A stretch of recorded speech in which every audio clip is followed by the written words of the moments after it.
Hello and welcome back. My name is Hex. In today's video, I'm going to discuss how you can hurt the narcissist forever, and ever. It's 110% foolproof, and it works every single time. No ifs, ands, or buts. Oh, and the easiest way right off the bat to hurt the narcissist is to not subscribe. See, combined, I have so many views, but my subscriber count I think is less than half. So it only takes a couple seconds, and it does spread my messages out to the universe.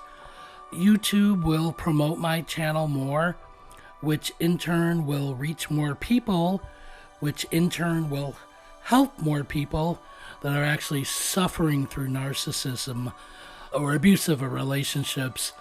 So the first thing to remember with the narcissist is that they are very sensitive. Hurting them, it's pretty easy.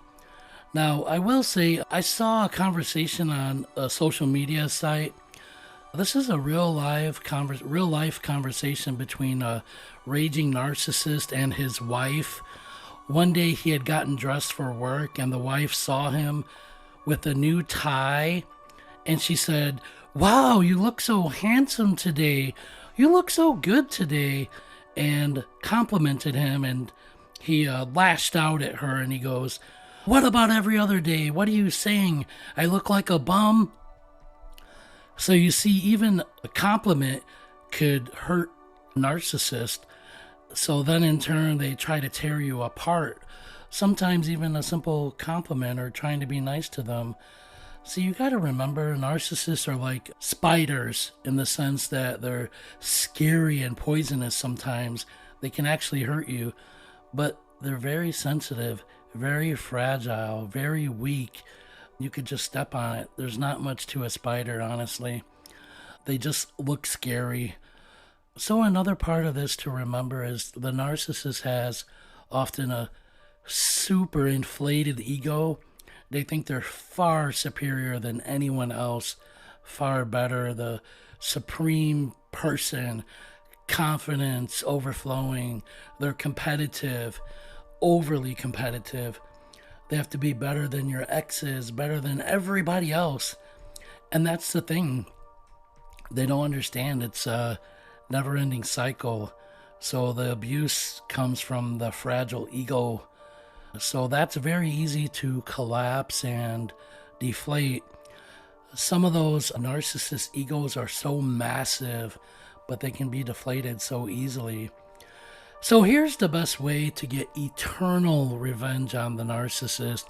The first part of this I'm going to apply to my assumption that you have no children together.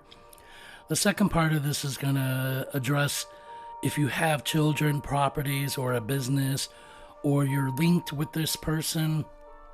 All right. So the first part is, let's say you're in a narcissist, toxic relationship, and you end the relationship and move on. All right. So the first reaction from a normal narcissist, well, not normal, obviously, from, let's say a covert narcissist, often is going to be stalking and harassment. So you have to expect that, right? The best way is to ignore them. I know it's pretty simple by ignoring them, but by ignoring them, you actually deflate them by not giving them attention. It's kind of how Medusa was in Greek mythology. Just by staring at you and you get frozen in that particular moment. That's how a narcissist is. By staring at them or giving them attention, they can lure you back in. Any attention, and then you're just stuck. The only way to not get frozen into a Medusa gaze is to simply ignore them.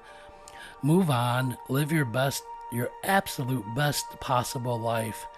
That's the only way to actually get rid of them and hurt them forever. This actually worked for me in my past relationship.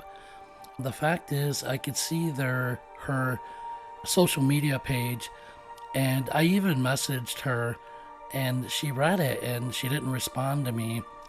It ultimately forced me to move on. In a word, indifference. I had no actual ties to the ex of mine, no children, no houses, anything. So she discarded me, found someone else. On her social media, I saw smiles, I saw a new relationship. That actually hurt me worse than anything she could have said or did. Just from my perspective, that's how she hurt me the worst. So move on, get happy, get better, get therapy. Now, I will say, after a narcissist relationship, you have to be careful, as sometimes your self-confidence is the lowest of lows. Depression might be common as well. The trauma bonding is really difficult to break. However, the first step is just reaching out to friends and family. I'm sure they hurt you. I'm sure you're in pain. I'm sure they isolated you. So you might believe you have no friends and family. Reach back out to them. You would be shocked at how receptive they are. Most people know what's happening. Sometimes you just don't see it yourself. Sometimes you don't want to see it yourself. It's a lot to recover from. I'll have to do a new video on that aspect, trauma bonding. But just remember, they have it in their heart, in their mind, that they're so much better than you. You can easily deflate their ego by just not giving them attention.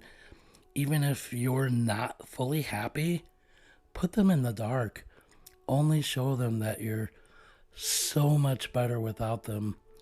Now, another method to this, if you are linked with them by children, properties, businesses, that's tough, but you can use the gray rock method. This consists of minimal answers. You might consider a third-party text situation as well, just to have a witness and to keep things civil. You must use very minimal answers, short, sweet, no drama. Don't let them suck you back into drama. Even if they hurt you, keep it a secret. Deal with it yourself. Don't tell them what they're doing to hurt you. This just gives them ammunition. Fake it. Don't let them back in. So you got to remember, the narcissist loves drama, conflict, arguments, pain, suffering, tears. Do not give them anything. Treat them as if they are an associate. Keep everything in text. Save every email. Respond in the context of law. Even if you have to trick them, make them believe you can get an attorney or police presence if needed. Don't play fair.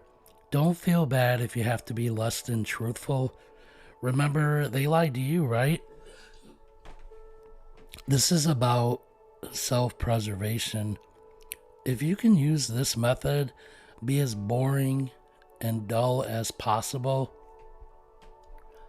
Each time you do this, every day, you're indifferent, bland, short answers. This weakens us. This will weaken them. In time, weeks, months even, the narcissist, they will weaken. Remember, the narcissist has little patience, little planning oftentimes. So if something unpredictable happens to them, this might send them in a new direction, alone, or who knows. They will move on to the next victim in time, weeks or months later. Whoever can supply them with drama and tears. So, in short, the answer is always indifference. Always. So this will do it for today's video. Be safe, be boring, be indifferent. Leave me a comment if you have any questions.